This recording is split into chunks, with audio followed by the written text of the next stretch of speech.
कृष्ण। हम लोग श्रीमद् भागवतम के 8वें स्कंद के 24वें अध्याय से रिवीजन कर रहे हैं। हमने 48 श्लोक तक रिवीजन किया। अभी हम 49वें श्लोक से आगे का रिवीजन करेंगे। इससे पहले कि हम ये रिवीजन शुरू करें, कृपया आप सब लोग मेरे साथ ही प्रार्थना बोलिए। ओम नमो भगवते वासुदेवाय। ओम नमो भगवते वासुदेवाय। ओम नमो भगवते वासुदेवाय। नारायणं नमस्कृत्य नरं चैव नरोत्तमं देवीं सरस्वतीं व्यासं ततो जयम् उदीरयेत्। नष्टप्रायेषु अभद्रेषु नित्यं भागवत सेवया भगवती उत्तम श्लोके भक्तिर्भवति नैष्ठिकी। कृष्णाय वासुदेवाय देवकी नंदनाय च नंदगोप कुमाराय गोविंदाय नमो नमः। मूकं करोति वाचालं पंगुं लंघयते गिरिं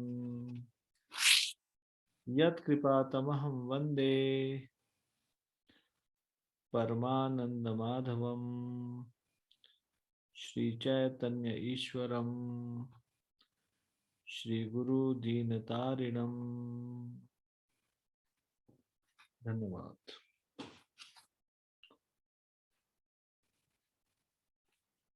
49वां श्लोक।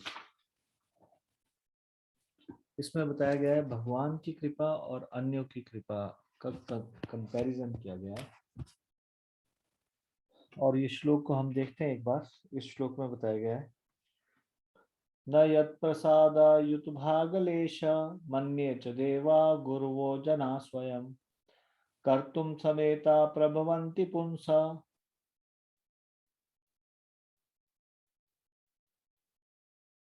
इसका अर्थ है ना तो देवता लोग, ना तथाकथित गुरु, ना अन्य कोई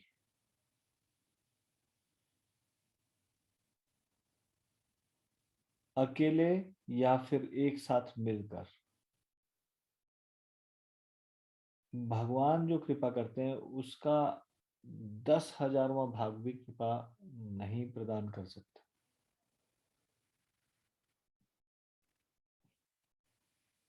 ना यत प्रसाद मतलब ना मतलब नहीं, यत प्रसाद मतलब भगवान की कृपा का अयुत भाग लेशम यानी कि 10,000वां भाग भी नहीं प्रदान कर सकते। कौन? अन्य च देवा गुरुवः जनः।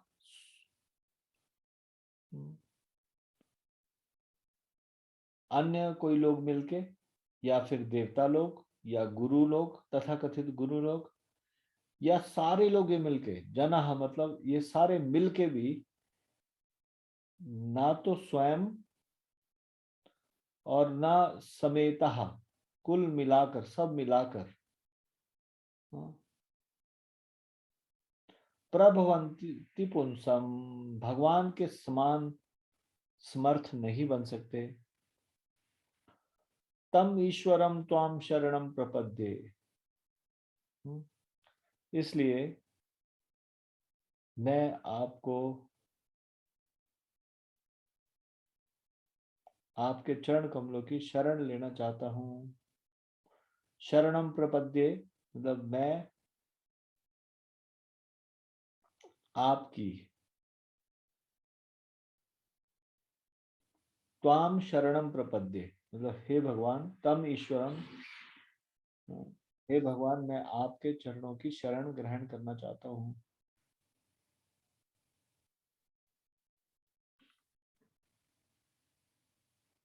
तो क्योंकि अज्ञान पूरी तरह से नष्ट नहीं हो सकता जब तक कि हम भगवान की शरण में ना जाएं, भगवान की शरण ना लें,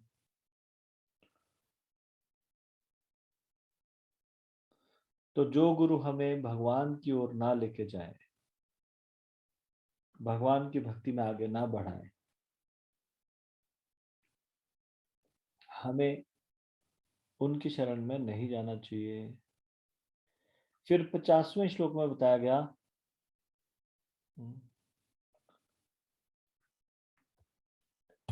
कि जो एक बुद्धिमान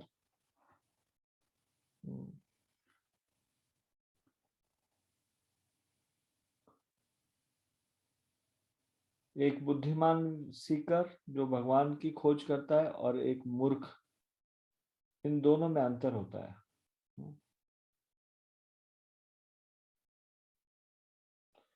foolish Sikar versus intelligent Sikar. तो इसमें ये बताया गया इस श्लोक में, अचक्षु अंधस्य यथा अग्रणी कृतसः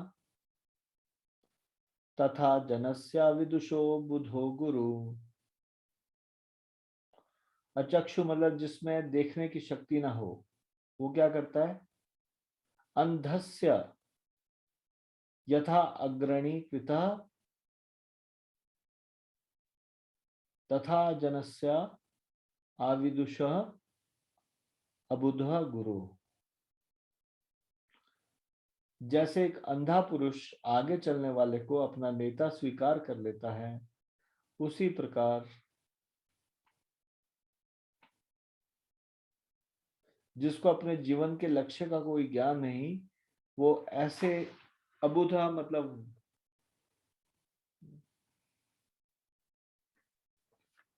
इस प्रकार के धूर्त और मूर्ख को अपना गुरु बना लेते हैं। मतलब जिसको ये मालूम नहीं कि जीवन का लक्ष्य क्या है। जीवन का लक्ष्य क्या है? आत्म साक्षात्कार। फिर उसके बाद वो बाद में बोल रहे हैं सत्यव्रत मुनि, सत्यव्रत राजा, वो कहते हैं त्वम अर्क दृक् सर्व दिशाम समीक्षणः वृतः गुरु न स्वगतिम बुभुत्सताम।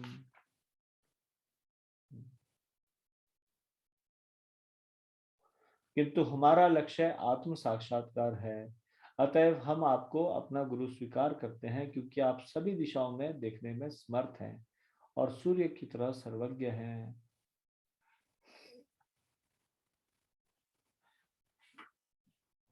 परंतु जो लोग यानी कि हम, वो कह रहे हैं कि हम क्या करते हैं, हम आत्म साक्षात्कार के इच्छुक हैं, भक्ति के इच्छुक हैं, तो हम आपको परम गुरु स्वीकार करते हैं, आप सब कुछ जानने वाले हैं।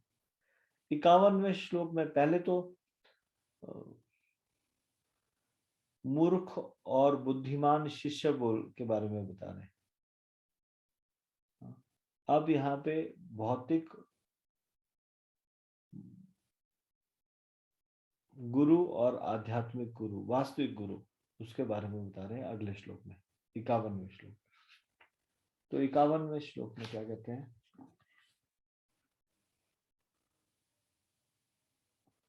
जनो जनस्यादिश्यते सतिम गतिम यया प्रपद्ये दुरत्ययं तमः।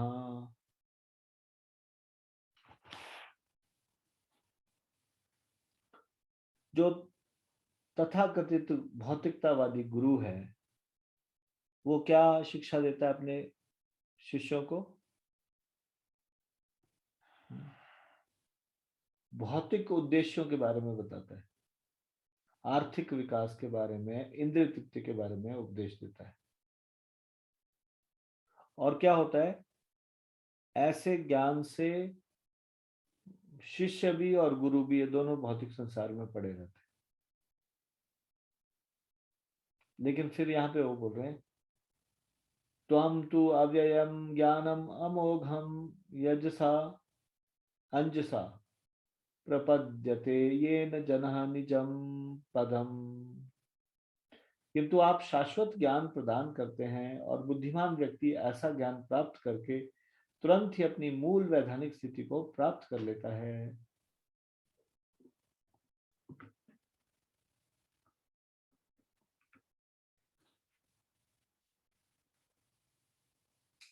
आप क्या करते हो? इटर्नल नॉलेज देते हो। इटर्नल नॉलेज क्या है? शाश्वत ज्ञान क्या है? भक्ति, जिससे कि कोई भी अपनी वास्तविक पोजीशन को प्राप्त कर सकता है।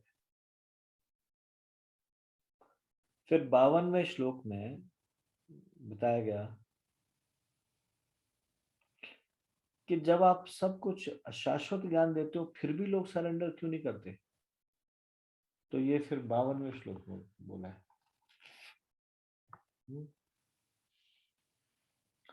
तर त्वं सर्वलोकस्य सुहृत् प्रियेश्वरो।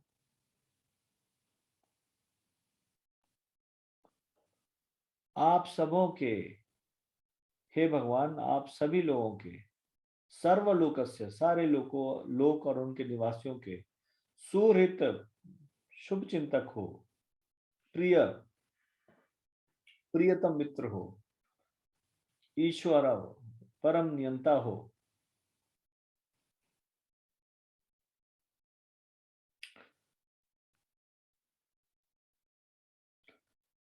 या आत्मा गुरुर्ज्ञानम अभीष्ट सिद्धिम।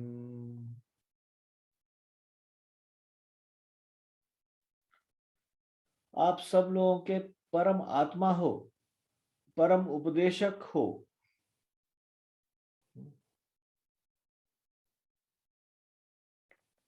परम ज्ञान के दाता हो और समस्त इच्छाओं को पूरा करने वाले हो। अभीष्ट सिद्धि मतलब सबकी इच्छाओं को पूरा करने वाले। तथापि लोको न भवन्तमंदधि जानाति संतम हृदि बद्ध कामः।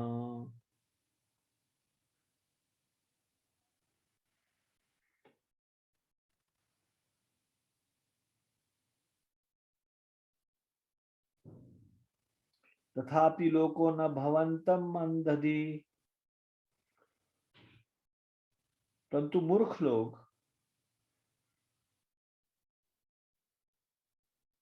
अंधधि, भवतम अंधधि जानाति, अंधी बुद्धि के कारण, due to blind intelligence. Blind intelligence किस चीज को बोला गया यहाँ पे? कामेच्छाओं के कारण, अंधी बुद्धि के कारण, और हृदय में संततम, हृदय जानाति संततम, नहीं, जानाति संतम हृदयबद्ध काम।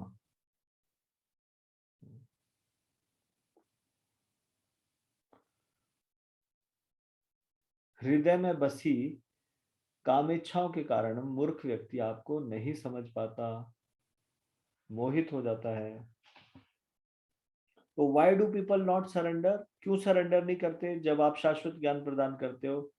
इस सबसे बड़ा वैरी है, रिपु है, शत्रु है ये हमारे हृदय में, काम, भोगेच्छा, कामेच्छा। इसके कारण मूर्ख व्यक्ति आपको नहीं समझ पाता।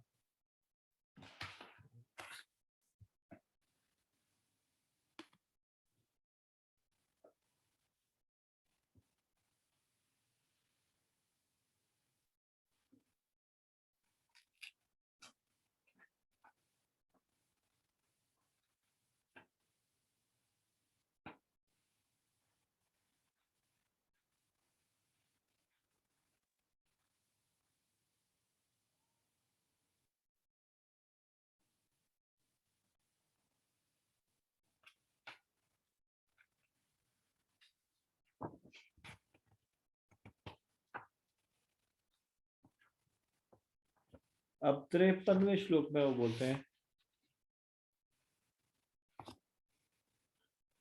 कि हे भगवान, हे परमेश्वर, आत्म साक्षात्कार के लिए मैं आपकी शरण ग्रहण करता हूँ। आप सभी वस्तुओं के परम नियंता के रूप में देवताओं द्वारा पूजित होते हैं।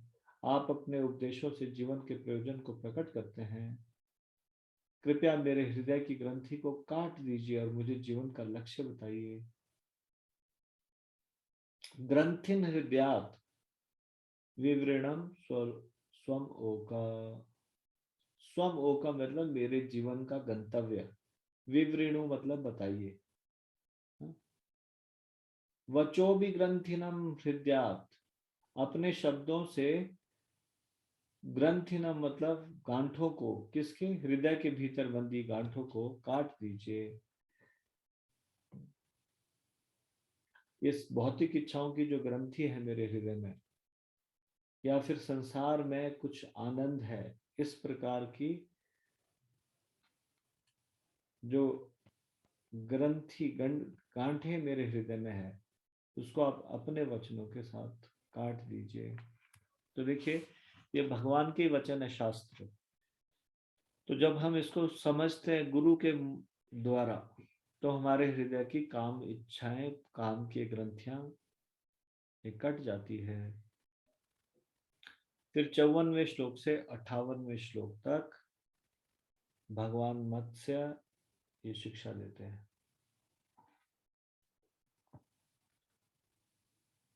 तो सुखदेव गोस्वामी कहते हैं, जब सत्यव्रत ने मत्स्य रूप धारण करने वाले भगवान से इस प्रकार प्रार्थना की, तो उसको बाढ़ के जल में विचरण करते हुए भगवान ने परम सत्य के विषय में उपदेश दिया।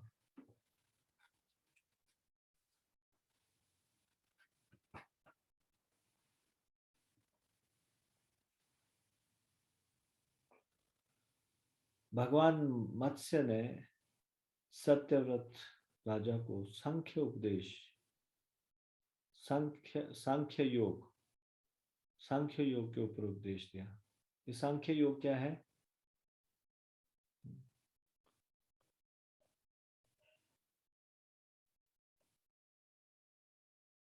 मैटर और स्पिरिट में भेद करना। सांख्य योग का मतलब है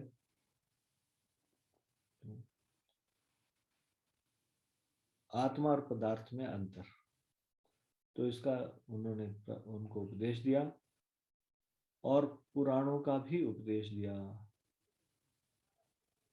संहिताओं का उपदेश दिया।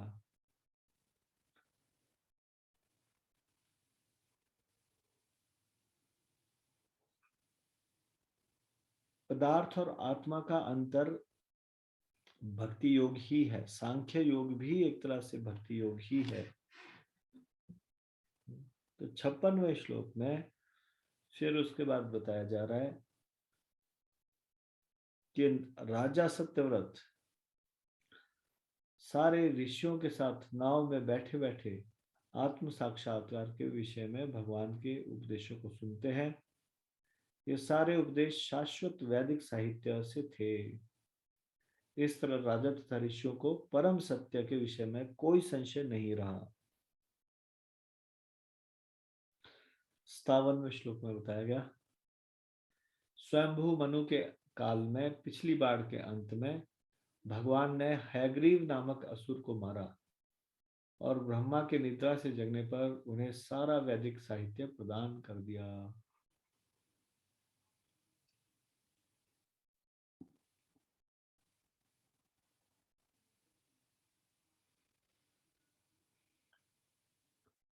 अट्ठावनवें श्लोक में बताया गया, और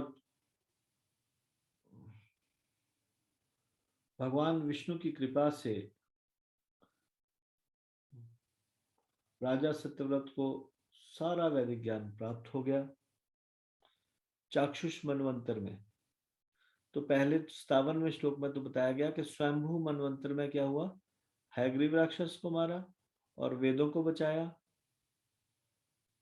वापस ब्रह्मा जी को वेदों को दिया। और चाक्षुष मनवंतर में सत्यव्रत राजा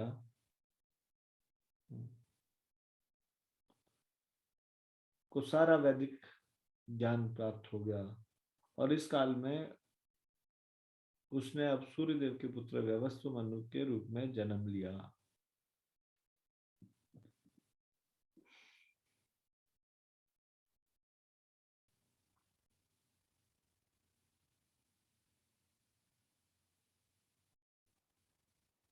सत्यव्रत जी को जो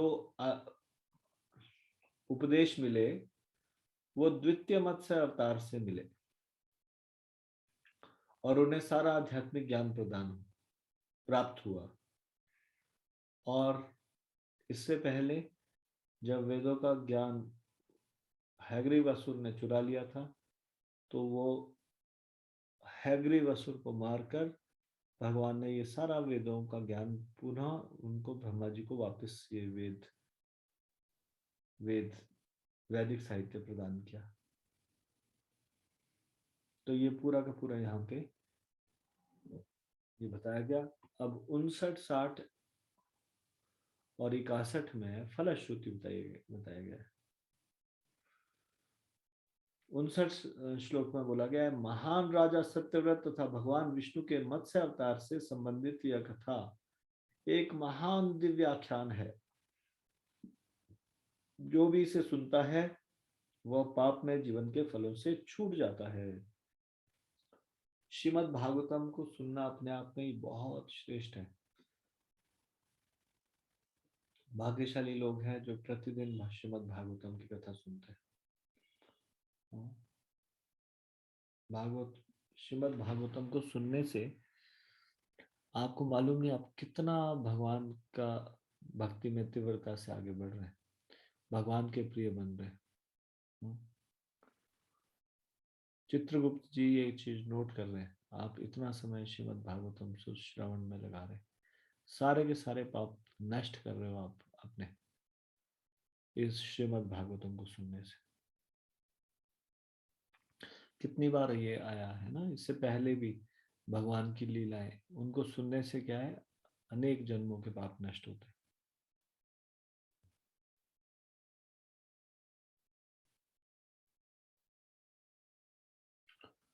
साठवें श्लोक में बताया गया, यदि कोई मत्स्य अवतार तथा राजा सत्यव्रत के इस वर्णन को सुनाता है, उसकी सारी आकांक्षाएं पूरी होंगी और वह निश्चित रूप से भगवधाम वापस जाएगा। तो क्या करना चाहिए आपको, लोगों को ये सुन के औरों को भी सुनाना चाहिए। इसमें ये बताया गया जो इसको सुनाएगा तो सुनाने से कितना बड़ा महत्व है।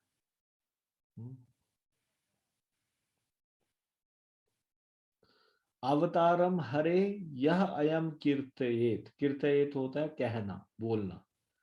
जो भी ये मत्स्य अवतार की कथा को कहेगा बोलेगा, अन्वहम नरह संकल्पा, उसकी सारी की आकांक्षाएं संकल्प पूरे होंगे, तस्य सिद्ध्यंति सह याति परमाम गतिम, ऐसा व्यक्ति भगवधाम परम धाम को वापस जाएगा। फिर 61वें श्लोक में बताया गया, मत्स्य अवतार को प्रणाम किया गया, मैं उन भगवान को सादर नमस्कार करता हूं जिन्होंने उस विशाल मछली का रूप धारण करने का बहाना किया।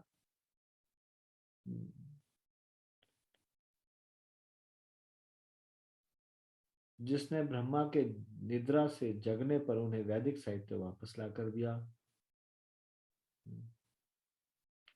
और राजा सत्यव्रत तथा महर्षियों को वैदिक साहित्य का सार कह समझाया। तो 2 बार मछली का बहाना किया भगवान ने। तो इस प्रकार से ये भगवान का मत्स्य अवतार नामक 24वें अध्याय का ये रिवीजन समाप्त होता है। आप सब लोग बधाई के पात्र हैं, आप लोगों ने 8वें स्कंद को पूरा कर लिया है, इसका रिवीजन भी समाप्त हो गया है। तो 9वें स्कंद को शुरू करने से पहले एक बार 9वें स्कंद की रूपरेखा को जान लेते हैं पहले।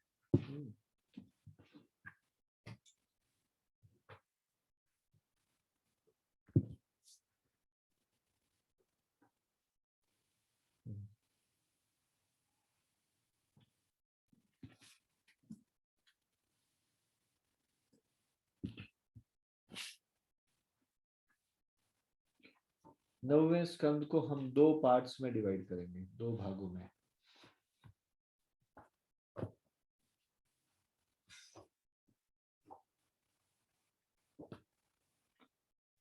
पहले भाग में सूर्यवंश के बारे में बताया गया, अम्बरीश महाराज की कथा है उसमें। सूर्यवंश के अम्बरीश महाराज की कथा ये पहले 5 अध्यायों में बताई गई। अब मत्स्य अवतार जी के आशीर्वाद से उनसे ज्ञान प्राप्त करके राजा सत्यव्रत अगले जन्म में वैवस्व मनु बनते हैं।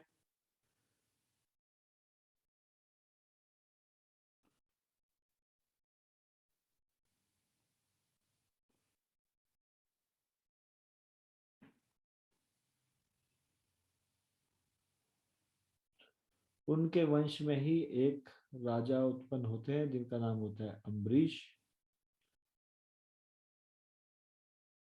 वो भगवान की पूजा करते हैं 9 विधियों के द्वारा। जब उनका जीवन संकट में था, जब दुर्वासा मुनि ने कृत्या उत्पन्न कर दी थी उन्हें मारने के लिए, तब भी अम्बरीश महाराज एकदम अनडिस्टर्ब थे, कोई भी चिंता नहीं थी।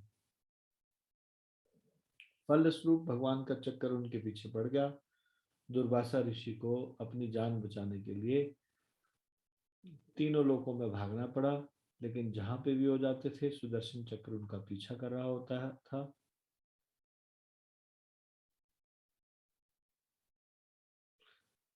तो इस तरह से भगवान ये साबित करते हैं कि चाहे कोई कितना भी महान योगी हो, उसको भी भक्तों के शरण ग्रहण करनी पड़ती है। विनम्र भक्तों की शरण ग्रहण करनी पड़ेगी अपने अपराधों से बचने के लिए। इसमें वैष्णव अपराध के बारे में बताया किस प्रकार से वैष्णव यदि अपराध को क्षमा भी कर दे, भगवान उसको क्षमा नहीं करते। तो ये सूर्यवंश में अम्बरीश महाराज की चर्चा हुई पहले 5 श्लोकों में।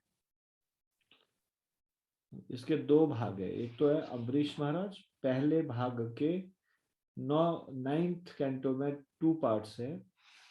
पहला पार्ट है 13 श्लोक तक, 13 अध्याय तक, सॉरी, पहले 13 अध्याय तक। और दूसरा पार्ट है 14वें अध्याय से 24वें अध्याय तक। ठीक है। तो फिर उसके बाद 6वें अध्याय से 13वें अध्याय तक सूर्यवंश में राम जी के बारे में चर्चा है।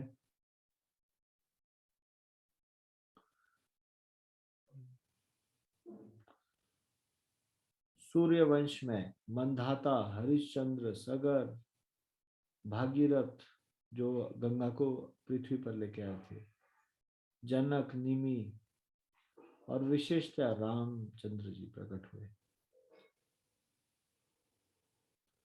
हनुमान जी और वानर सेवा के द्वारा राम जी ने एक पुल बनाया लंका, समुद्र के ऊपर लंका जाने के लिए, और सीता देवी को बचा कर लेके आए रावणों के हाथों से। उसके बाद उन्होंने राम राज्य की स्थापना की, जो कि एक आदर्श वर्णाश्रम, जहाँ पे आदर्श वर्णाश्रम का सब लोग पालन करते थे। और वहाँ के जो राम राज्य में जितने भी लोग थे, वो सभी कुछ भगवान को अर्पित करते थे, भगवान के पूरे संरक्षण शरणागत रहते थे। अब पहले 13 अध्याय तक सूर्यवंश के बारे में बताया, लेकिन दूसरे भाग में 14वें अध्याय से 24वें अध्याय तक अब चंद्रवंश के बारे में बताएगा। तो चंद्रवंश में उत्पन्न हुए पहले परशुराम, परशुराम जी की कथा है 14, 15 और 16वें अध्याय में। वहां पे पूर्व पूर्व रवा गाधी, परशुराम जो भगवान के अवतार है ये उत्पन्न हुए। 21 बार उन्होंने क्षत्रियों से विहीन कर दिया पूरे पृथ्वी को, और ऐसा करने के बाद में सारे के सारे अस्त्र शस्त्रों को त्याग दिया और महेंद्र पर्वत में जाकर रहने लगे।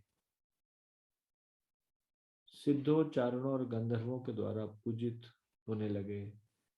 तो ये बताया गया 3 अध्यायों में परशुराम जी के बारे में। उसके बाद सोम वंश के कृष्ण भगवान के बारे में बताया गया। अब 17वें अध्याय से 24वें अध्याय तक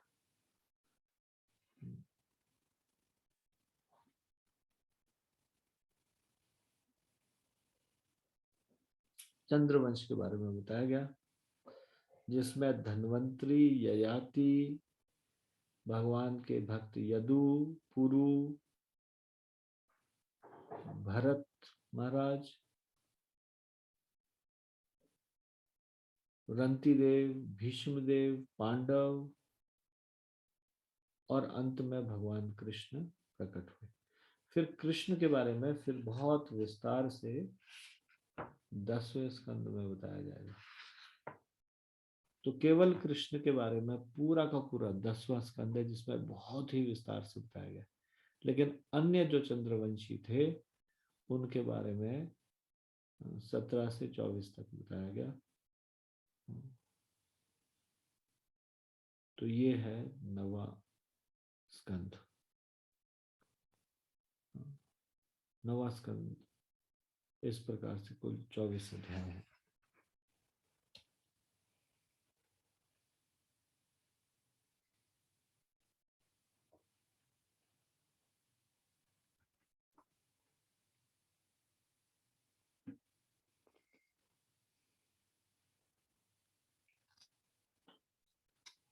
रामचंद्र जी के बारे में भी बहुत ज्यादा विस्तार से नहीं है, क्योंकि विस्तार से हमको रामायण में सुनने को मिलता है। यहाँ पे राम जी के बारे में बताया गया है, लेकिन 6वें अध्याय से 13वें अध्याय तक ही बताया गया है। उसमें भी और भी उनके वंश के बारे में बताया गया है।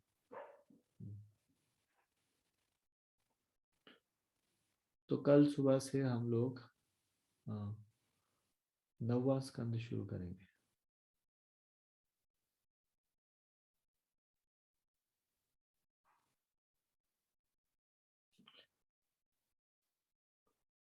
नौवें स्कंद के सारे अध्यायों के बारे में थोड़ा थोड़ा मुझे लगता है शायद ये मैं फिर कल एक बार बताऊंगा। अभी तक 8वें स्कंद में हमने क्या पढ़ा, आज 8वां स्कंद पूरा हुआ ना, उसके बारे में भी थोड़ा सा रिवीजन कर लेते हैं। 8वां स्कंद भी 2 भागों में बंटा हुआ था। पहला भाग था 12 अध्याय तक, और 1 से 12, और दूसरा भाग था 13 से लेकर और 24 अध्याय तक। पहले भाग के 2 भाग थे। गजेंद्र जी के बारे में बताया गया पहले 4 अध्यायों में।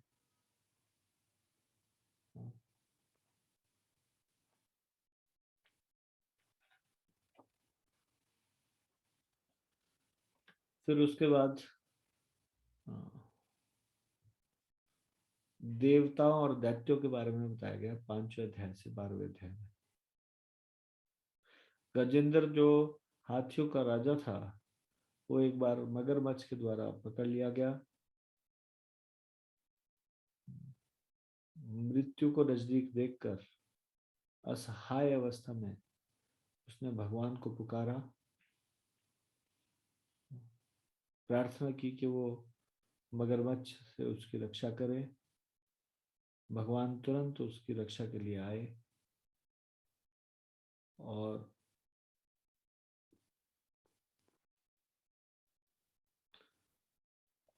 सुदर्शन चक्र से मगरमच्छ को मार दिया और इस प्रकार से दोनों का उद्धार किया, गजेंद्र का भी और मगरमच्छ का भी।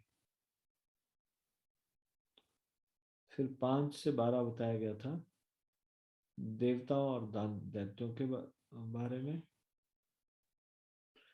देवता और दैत्य संधि करते हैं ताकि वो समुद्र मंथन कर सके और अमृत निकाल सके। इसमें भगवान का मोहिनी अवतार की भी घटना बताई गई है, जिसने सबको मोहित कर दिया था। मोहिनी मूर्ति ने देवताओं को धोखा दिया और सारा अमृत देवताओं में बांट दिया। उसके बाद बहुत भयंकर युद्ध हुआ क्षीर सागर के तट पर। बाद में शिव जी ने मोहिनी मूर्ति देखने की इच्छा व्यक्त की, वो भी उसके प्रभाव में आ गए और पार्वती की प्रेजेंस में मोहिनी मूर्ति के प्रति आकर्षित हो गए। तो ये हमने पढ़ा था पहले भाग में। अब दूसरे भाग में 3 विषयों के बारे में बात हुई। सबसे पहले मनु के बारे में बात हुई, मनुओं के बारे में। ये 2 अध्यायों में बताया गया मनुओं के बारे में। फिर बलि महाराज और वामन देव जी के बारे में बात हुई। 13वां और 14वें में मनुओं के बारे में, 15 से 23 तक बलि महाराज और वामन देव जी के बारे में बताया गया। जब देवताओं ने अपने राज्य को गंवा दिया, बलि महाराज जी ने राज्य पर अधिकार जमा दिया। अदिति ने पयोव्रत कठिन तपस्या की, कठिन व्रत किया भगवान को पुत्र के रूप में प्राप्त करने के लिए। इस तरह से वामन देव के रूप में भगवान उनके पुत्र बने, जो बलि महाराज के पास जाते हैं और 3 पग की भिक्षा मांगते हैं। शुक्राचार्य बलि महाराज को बताते हैं कि भगवान विष्णु है जो उन्हें ठगने के लिए आए हैं, इसलिए वो उनको ये 3 पग भूमि दान न दें। पर बलि महाराज ने अपने गुरु की बात अस्वीकार कर ली और दृढ़ निश्चयी रहे भगवान की सेवा के लिए, और वो इतने महान भक्त हुए कि उनकी गिनती 12 महाजनों में होती है।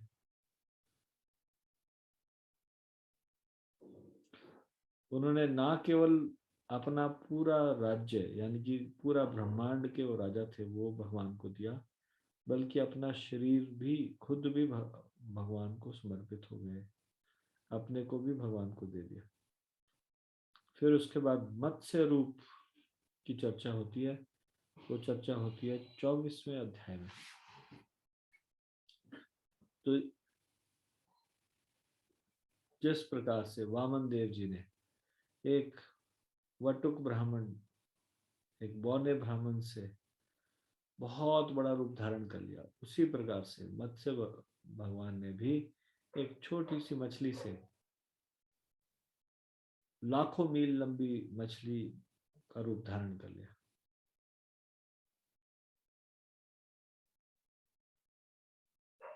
मत्स्य अवतार प्रलय के जल के दौरान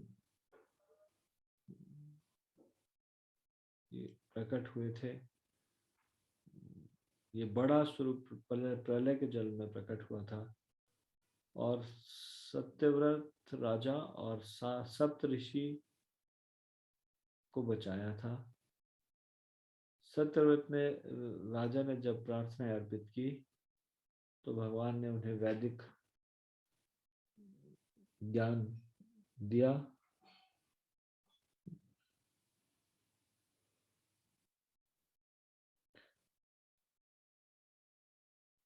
सत्यव्रत राजा ने एक सुरक्षित नाव में बैठकर सारे सप्तऋषियों के साथ उस नाव को मछली के सींग में बांध दिया और इस प्रकार से सारी की सारी वनस्पतियों इत्यादि को उस नाव में रखकर इन समस्त जीवों की रक्षा की। इस प्रकार से ये 8वां स्कंद था। 8वें स्कंद में कुल 5 महत्वपूर्ण सब्जेक्ट थे। ये क्या थे 5 महत्वपूर्ण सब्जेक्ट? सबसे पहले गजेंद्र, फिर देवता और असुर, फिर मनु, मनुओं का वर्णन, और फिर बलि महाराज वामन देव का वर्णन, और फिर मत्स्य रूप का वर्णन।